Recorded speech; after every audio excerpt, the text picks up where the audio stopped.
Welcome to this week's edition of Market Rumblings here on the fourth period. That's Dennis Bernstein in Los Angeles. I'm Dave Pagnotta here in Toronto. And DB, some big news out of LA today. Not the best news for the LA Kings, so let's start there.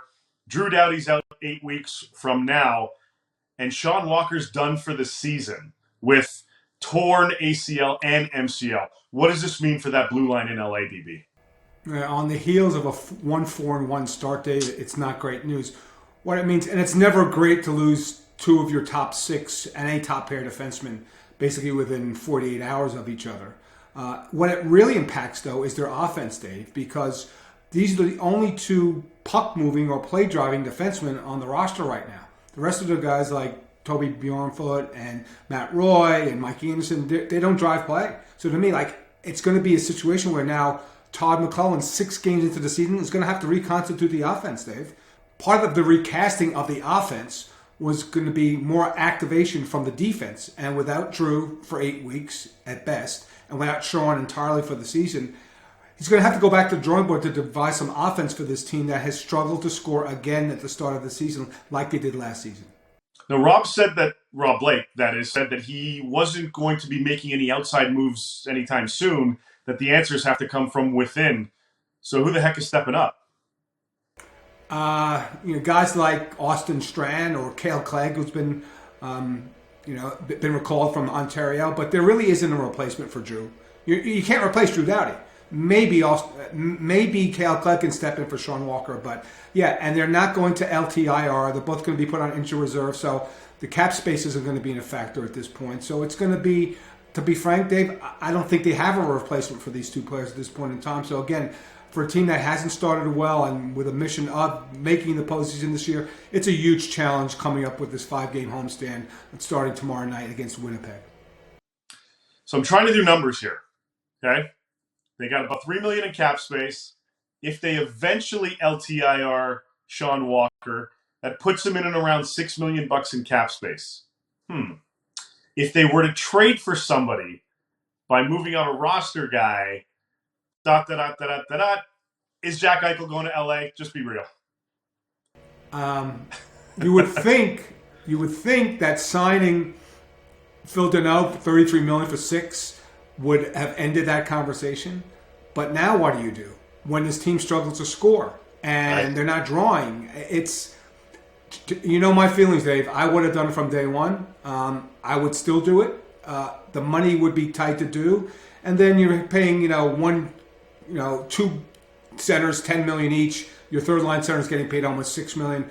It would still take a lot of financial gymnastics, but this team really needs it, to be honest with you, because when you look at the wingers, Dave, they don't score, and there's no breakthrough player here offensively other than Quentin Byfield. And if you really think Quentin Byfield's going to be a player, and you bring in Jack, you have to trade Quentin, right? Because you can't go Kopitar; he's not going to get traded. Phil has a no movement clause, so I don't know you do it, but yeah, you could make the deal if you want to throw a kid like Iafallo in and put in Quentin Byfield in the deal and 2 first-round picks and maybe one more thing. It could conceivably be done. Do I think it's going to happen? I think that ship has sailed, but given the situation with Drew and Walker, maybe the ship needs to come back to port. At the very least, it may free things up to make some kind of outside adjustments or additions, rather, to this roster if they can get themselves in that playoff race down the stretch. We'll see how that goes. We'll shift over a little bit south to Anaheim and see what's going on with the Ducks. They've got 3 guys, DB. Hampus Lindholm, Josh Manson, and Ricard Raquel that are pending UFAs at the end of the season. Ryan Getzlaf as well, but I'm not too convinced that he's going to be going anywhere. Those 3 guys, though, only Manson has no trade protection. He's got a 12-team trade list. The other 2 guys do not. So far, DB, no contract talks. Not any significant ones anyway between the Ducks and any of those players. That could happen as the season progresses. But right now, with the Ducks positioned in a full rebuild, finally embracing it this season.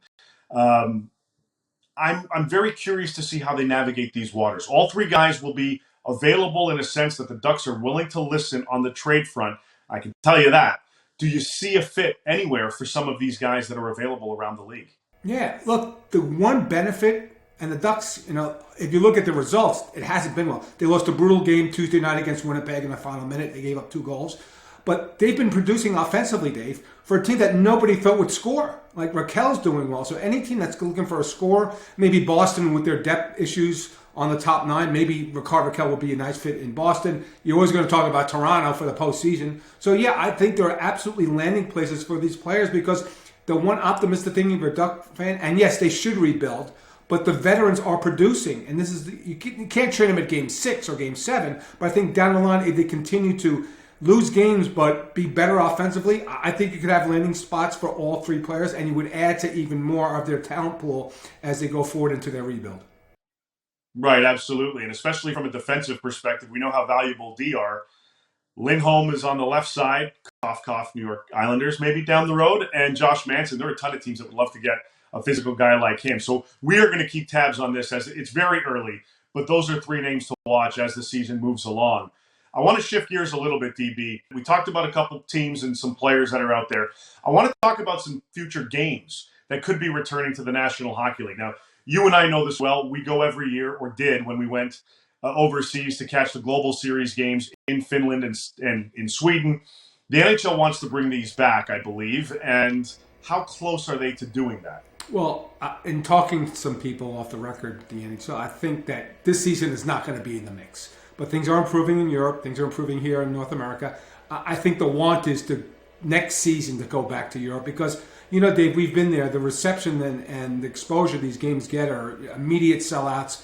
It's great for the game. It's great to grow the game globally. So I would hope that next fall, next winter of 22, we would see games back in Europe. I'm partial to Stockholm, I think, as you are as well. But Czech Republic, Prague would be a great big. Berlin, obviously with AEG owning buildings in that country. But I would think that we're moving towards games in Europe next fall and winter. Yeah, that would certainly be. I'm hearing very similar information as you are that they want to bring it back. It's just a matter of will the climate allow that to happen? And of course, we're talking about COVID and all that stuff. So if we do trend in the right direction, there's a good chance we'll see those games. That's it for this week here on Market Rumblings. That's Dennis. I'm Dave. Until next week.